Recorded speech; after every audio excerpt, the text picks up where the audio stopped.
The next Insidious I'm going to talk about is Insidious Chapter 3, and this is a prequel to the first few films.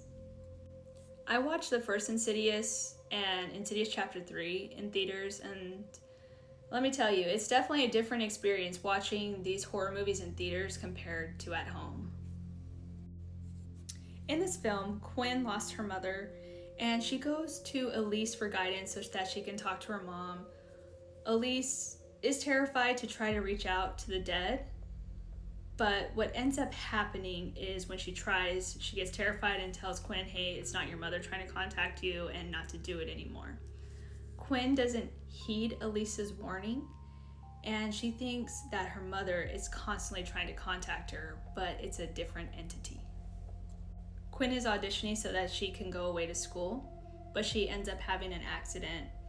And after this accident, she talks to one of her neighbors, and her neighbor tells her that he was in your room last night, the man who can't breathe, and he was calling your name. And obviously it's freaking Quinn out, and when you see exactly who she's talking about, it is pretty trippy.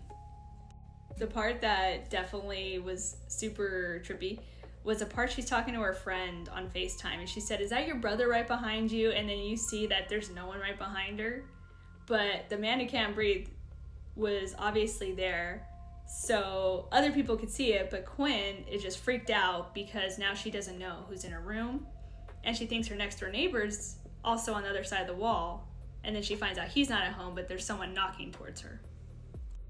Quinn gets to a point she's afraid to sleep in her room, but then when she wakes up, she's on the top floor in a wheelchair, and the wheezing demon, who is also known as the man who can't breathe, basically is just pushing her in this wheelchair very fast and just knocks her out of the wheelchair, and poor thing has casts all over so she can barely move.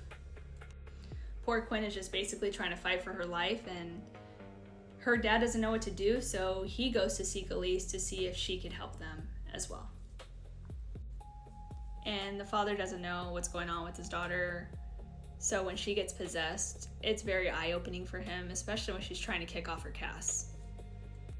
This film brings in the woman in black. It also brings in Elise's husband, and you find out exactly what happens with him as well, and why she is just so depressed throughout the film. I really enjoyed this one, and the fact that it focuses a little bit on Elise's past, but also a different story instead of just focusing on the Lambert family. I actually really liked how they made the wheezing demon look and how powerful they made him in this film. Did you like that they went in a new direction instead of focusing on the Lamberts for this film? Or did you like the original story? Comment below, like, follow if not already, and share.